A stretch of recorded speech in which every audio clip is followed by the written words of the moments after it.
storm show. Ay, it's a storm show.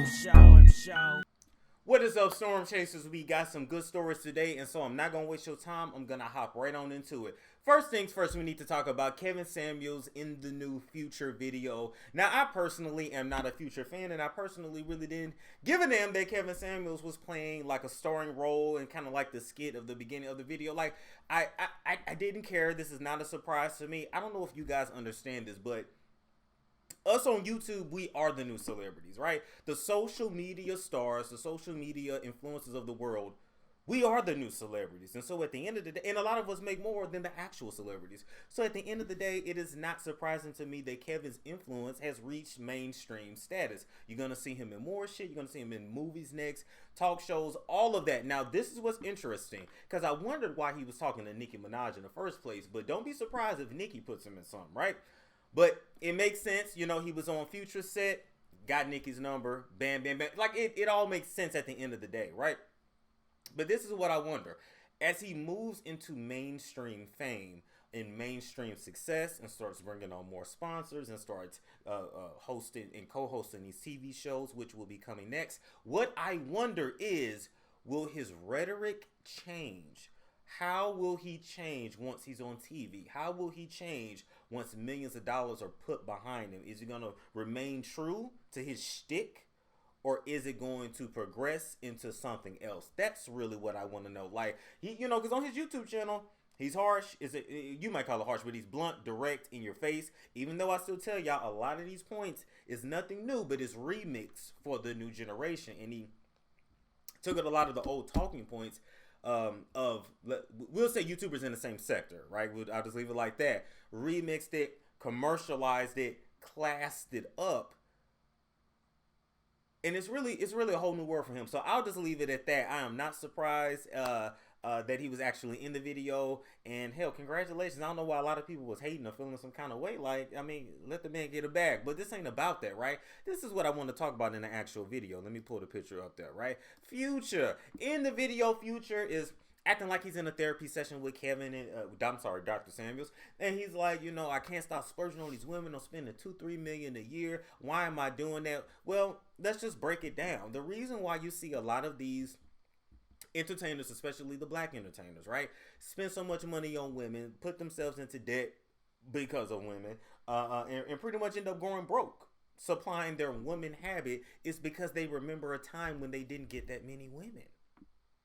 That's it. That's it.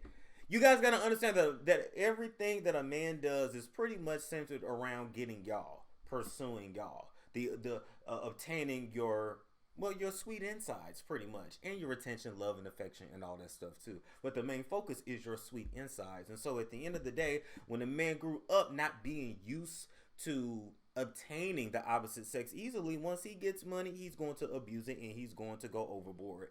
Nothing more, nothing less. This shit is pretty easy to figure out. It's the same reason why Kevin Hart wanted to upgrade his wife. It's the same reason why Kevin Hart couldn't stop cheating. It's the same reason why Jermaine Dupri started cheating on Janet Jackson. Once you start getting an influx of something that you are not used to, you are going to go crazy if you lack the self-discipline and the self-awareness to know what's right, what's wrong, and how to remain balanced. Now, here's the thing about Future. I ain't on a man, he got it like that, he can spend it like that. The issue is he has so many women on payroll. He has so many people that he takes care of. He has so many kids in so many different households. When Future is no longer popping, because there will come a day when he is not, how is he going to supply all these people? Like, how's he going to keep all these women happy? Number one, will he still be able to afford his child support? Number two, and number three, how many of these hoes going to stick around? That's what I want about this Adele story that I saw on, I think it was like People magazine and a couple of other outlets, where they are saying that Adele is out here wearing an engagement ring on her left hand finger. So now let's expand the photo here. This photo was actually taken at the Brit Awards the other night. Hell, what's today? Wednesday? Thursday? Today's Wednesday. So I think literally last night, She went, and if you actually look on her left hand here, there is an engagement ring or some kind of ring there, but it looks like an engagement ring. It could be a promise ring, although you too old and you didn't pop the kid out your cooch. And I feel like once you pop a kid out your cooch, we're definitely a little bit too old for promise rings. That's all I'm saying. I think once you were out of college, you were too old for a promise ring. I think that once you graduate high school, you were too old for a promise ring. Once you have grown man, grown lady bills, I personally think your ass is too old for a promise ring. So I'm going to assume that this is some kind of engagement ring, and everybody's like, is Adele engaged? Is she engaged? She was just crying over her man. She was just doing the ugly cry over her man. Now, before I get into everything else, I gotta do my Wonder Bread song. Hold up. I'm gonna sing it right to you, Adele. We got that Wonder Bread, that Wonder Bread news. We got that Wonder Bread, we got that Wonder Bread news, that cracker news, that salty news, that tea and crumpet news. They keep texting me news, crying over BBC news, like I ain't never had one news. But you a fat white lady news, that starved yourself to get so skinny ass news. You used to black dudes news. We got that Wonder Bread, that Wonder Bread news. Now, y'all let me know if in that comment section if I held that note or not. Y'all let me know if I held that note. So now, not only did this man, Rich Paul, that black man, not only did he have her crying, all right, he had her outside, like heavy crying, like screaming, like, what is it, Mike? What happened, Mike? Now look, upon further inspection of this photo, when a girl crying at you like that, and she pointing the gun fingers through a phone, and you can't see her, and she can't even see you. First off, let's talk about the fact that in relationships, we no longer get the satisfaction of being able to clamp that flip phone down and then hit that smack. We don't have that no more, so now we just, bitch, you know, but that's all we got now. But back to you, Adele. I feel like when you was doing some ish like that, and you sitting there crying and yelling and spitting and snotting all at the same damn time, ain't even got your extensions in, because she does wear extensions, despite what y'all may think. At the end of the day, Adele, I feel like your boyfriend got somebody pregnant. That kind of cry is a you got somebody pregnant cry, not just you cheated on me cry. Because like I said, you a fat white woman, you used to being cheated on. I don't give a damn how many berries and blackberries and strawberries and shakes and Shaka Khan diets you used to get down to your size. You was a big woman and you used to being cheated on. Big white, you know, it is what it is.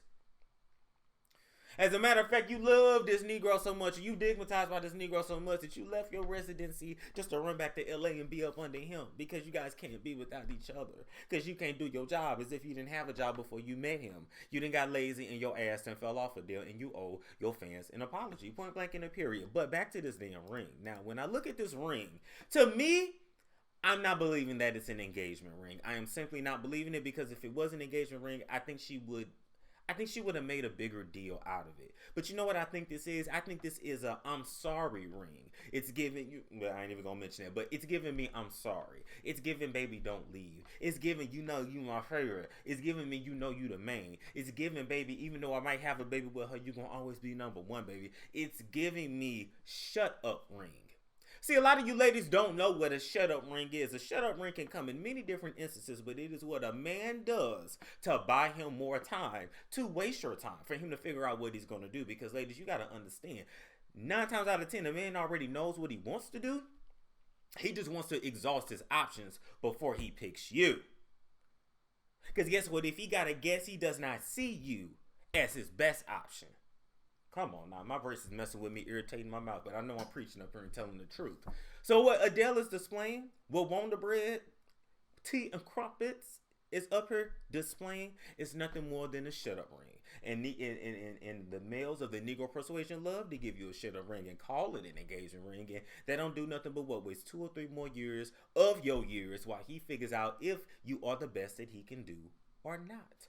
That is it. This is simply a ring and a gesture to buy him more time. And I'm not even putting his picture up here because he is not that damn important. And so, Adele, you're going to do what you want to do. But I like to say we need to use these celebrity stories to learn something from it. And ladies, do not be fooled by the engagement ring. Do not be fooled by the shut-up ring. Now, Storm, how do we know the difference? This is how you know the difference. If your man give you a ring, first off, if your man propose, he give you the ring, and then you immediately go to planning the wedding, and he does not freak out, that is how you know. But if he puts a ring on your finger, it makes no mention of a wedding. Cringes every time you mention the wedding. Tries to change the subject when he sees wedding commercials on TV. That man ain't got no intentions on marrying you. That man simply wants to waste your time because you are the best that he can do for now. But when he see a better option roll through, he's gonna trade you in for the newest and latest. Let's talk about Pete Davidson. Now, let me address something really quick. Because everybody kept asking me, Storm, is you call him Pete Davidson, Wonder Bread? You know, is he, and I just sung Wonder Bread for Adele, so I'm not going to sing it with him, because, anyway, we just going to call him Long Meat Pete, Heavy Meat Pete, with the reason why Kanye done bought a house across the street from Kim, so he could put his telescope in through the bedroom window, so that he can see them when, you know, Pete Davidson is clapping them cheeks, and whenever Kim don't want to be spied on by Kanye, because, I mean, it ain't like she ain't used to an audience or a tripod. Whenever she want to get her cheeks clapped in peace, whenever she want to get her throat and her esophagus ravished savagely in peace, and she just goes to Pete Davidson's apartment. As a matter of fact, Kim, being a MILF herself, probably gets off of leaving that museum that she calls a home and then going to Pete Davidson's apartment. It reminds her of her young years. It reminds her of her early homing days. It reminds her of when she was young, when she bought that first condo, when she was dating Reggie. Remember that small condo, maybe like two bedroom condo, Kim? You remember that, Kim? I remember that, Kim, when you had Linda's candles in the closet, but you didn't want to and you told Robert, don't go in that closet messing with your candles, but you didn't want the cameras to see it hardly, and then y'all scrapped that episode. I remember, Kim, but that's another story for another day. Anyway, Pete Davidson was doing an interview with People TV, and as you guys see in the back, he got a situation going on there, but then he got these candles, and y'all see Kim Kardashian on one of them, so y'all sitting there like, well, wait a minute, Storm, is he doing that candle magic stuff? Is he in Jacuma Tati? Oh my God, is he the devil? Is he this? Is he that? I don't know if he in Jacuma Tati. I don't know what that man do, but I do know that man needs some damn sleep with them damn dark circles around his eyes. Why do the Kardashians love men with these deep circles around their eyes? Do you not get it? Or is all the blood being sucked out of you? Is all the life being sucked out of you? He actually looks pretty happy, so I can't say that. But why do they all got dark circles around their eyes? So they're attracted to men that don't sleep? I don't know. Do witches sleep? Or vampires sleep? You tell me. But anyway, so, you see Kim K in the background on a candle, and a lot of y'all was like, well, damn, Storm, what in the hell is that? Look, that ain't nothing more than a good old celebrity candle, okay? Now, these celebrity candles, it's just pretty much a joke. It's just a regular candle with a picture of a celebrity around it, and, I guess if you want to pray to it, you can.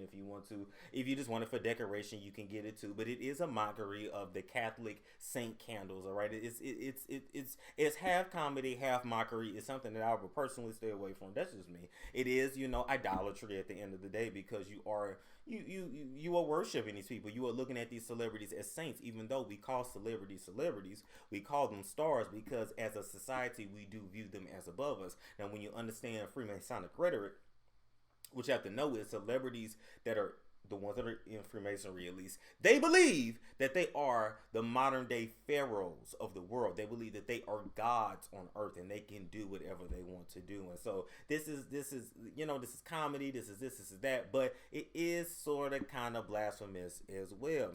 Now, to keep it real, if he's going to sleep every night looking at Kim right there on his stand, then literally Kim is in his subconscious. If he is praying to that candle, praying to Kim, then he is literally, she has him under her spell. That's the best way to put it, right? Whether it's consciously, subconsciously, whether it's a bit of a bind or a strong bind. But the more and more they have sex together, his ties to her is going to be more and more strong. It is what it is. But a lot of y'all kept saying, oh, this is candle magic. This is that. Listen, first off, let me explain to you what candle magic is. Candle magic is nothing more than alchemy.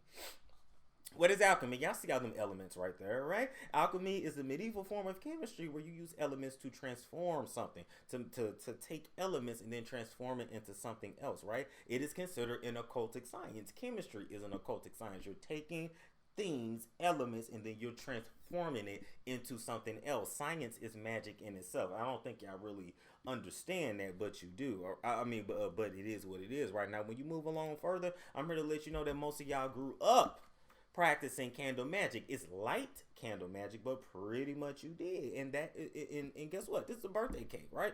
Wait a minute, before we get to the birthday cake, let me explain this real quick, right? You see the elements there, and you have and all of the elements serve a purpose when you are practicing alchemy, right? So you got the air to feed. You got the solid wax that represents earth. You got the melted wax that represents water. You got the air when you blow. It's a whole bunch of things that go into it. I'm not gonna bore you with that, but what I want to let you know is it's all around you, whether you realize it or not, right? So boom, birthday cakes in witchcraft is actually called kitty witchcraft. So just have in your mind that we are conditioned as a society to grow up practicing kitty witchcraft, right? Every time you make a wish, you throw that little coin in a pond or whatever, that's a form of witchcraft. Step on a crack, break your mother's back, that's literally a form of witchcraft. How you got the power to break your mama's back by stepping on a crack? So you hopping over it. Come on now. You wishing somebody good luck. You are pretty much practicing kitty magic. All right, now, let me let you know, your wish, when you do a birthday cake, right? Your wish is the intention. The song you sing is a spell that raises the energy of whatever wish you have. When you actually blow out the candles, that is air. When you actually eat the cake, that seals the wish. So whatever wish you make, you need to actually eat the cake too to seal the wish in and bring in good energy. Now, it's going to bring in whatever energy, whatever the energy is that you're bringing in with your wish. So if you're in a bad mental state, you're going to bring in bad. If you're good, you're going to bring in good. And then the different colors represent different things anyway. So at the end of the day, these celebrity candles, man, it's just that. It's a joke. Okay, it's half a joke, half a form of idolatry. But when you get down to it, a lot of y'all was so worried about a candle. And I'm like, I just got to school y'all. The power is not in the candles, people, when you do candle magic or when anybody does any kind of ritual, so to speak. The power is in the herbs and the oils. I hate to tell you, but the essential oils and the herbs, the very same oils and herbs that you hear about in the Bible, that is where the powers come from. Like myrrh, yeah, it fights free radicals, but myrrh and frankincense literally brings in money and prosperity. And there's so many different herbs and oils out there. We could go all day talking about that, but that's where the power lies. You take these oils and these herbs and pretty much like making a cake, you dress the candle with it. You pour it at the top and it dresses the candle, and then you burn it down, and it all creates a recipe to send your intention up and out into air to God. Whatever you believe, that's what it is. And so a lot of y'all be demonizing things, but then you still sort of practice it at the same time. And so y'all know I ain't gonna never take y'all seriously until y'all give up astrology, because astrology is in the same category as candle magic, and y'all not giving up y'all astrology. Y'all just not, and it gets worse and worse by the day. So I'm just letting you know, you ain't doing nothing different than what these candles is doing. These candles is dealing with the elements. You dealing with the elements of the universe when it comes to astrology. Point blank in a period. But is he doing it? Is he not? I don't know. But all I know is that this man is mentally fragile, and I worry about this man because the Kardashians have a reputation for chewing up men and spitting them out. And when they are done with him, how is he going to mentally handle it? That is what I worry about. Don't play with that boy if you ain't serious, Kim. That's all I'm saying. He's something to do. He a break. But realistically, what is this 20-some or 30-year-old man? What is he going to do for you, Kim? What is he going to do? You got 4 kids. What is he going to do? You need a grown-ass man. But he fun for now, and you going to let Heavy Meat Pete bang you out, and you have a good time with that, and you let Kanye be mad at that. Anyway, move right along. We need to talk about Wendy Williams because her production company is actually caught in a lawsuit. What y'all think about that picture? I think that picture looked good. Was she trying to be sexy in that picture, or did they just happen to catch her coming out the water like that? I don't know. Let me know down below. Anyway, Wendy Williams Productions actually being sued by a man named Daryl Wilkins. Now, Daryl, y'all like, who was Daryl? By the way, I never know if the name is Daryl or Durrell, but I just pronounce it Durrell. So let me know down below, how am I supposed to be saying Durrell? Because I don't really know, or maybe it's just my accent. But anyway, so a few years back, Wendy Williams reported a story, and it was about Hillary Duff going off on a photographer and blasting this paparazzi photographer on social media for taking pictures of her kids. I don't know if y'all know, but in LA, them paparazzis be going to these celebrity kids at school, getting pictures of the parents picking them up, sometimes just getting pictures of the kids, and this shit gets really creepy. And honestly, it is creepy. You shouldn't be taking pictures of other people's kids. There should be no reason why this is legal and or allowed. That's something that Halle Berry is fighting for. And so back in a while back, this might have been 3-4 years ago, Hillary blasting him. Wendy then talked about the story. Daryl is now claiming that Wendy painted him to be a PEDO, a deviant, and basically somebody that hurts kids. That's what he's claiming Wendy did by reporting on the story and reporting the way that she did. But Wendy's production company is squashing all claims of any libel, any slander. But when I tell you everybody getting sued right now, I don't know if this is the season of suing. I don't know if this is, I don't know. I don't know. It's lawsuits everywhere. Like, I'm over here like super careful about what I say. Well, I ain't got no money yet like that. But I'm just saying, everybody seems to be getting sued. And for him to wait, 3-4 years to come back and sue now that Wendy's in a vulnerable position, I guess he said, well, damn, bitch, your assets is frozen anyway. Let me skim some off the top while we at it. But the production company is actually asking for all claims to be dismissed. And they claim that Wendy was just doing her job. She didn't say anything slanderous, and that Wendy personally is not at fault because she was just acting as an employee of her production company. Yada, yada, yada. That shit don't work. Either it's slander or it's not. But at the end of the day, boy, I'm trying to figure out. I'm just curious, over the next like 2 to 3 years, how many people is we finna be seeing get sued retroactively by people that they talk shit about in the past? That's what I'm interested in knowing. Let me know down below what you think about the stories today. We got more coming tomorrow, of course, and throughout the week, all right? Like, comment, subscribe, share if you care. Make sure you are on my text list, 678-679-6077. And you can email me, stormmonroebusiness, to actually handle business. And other than that, love you guys, and I will catch you later. It's Storm Show. Ay, it's a Storm Show.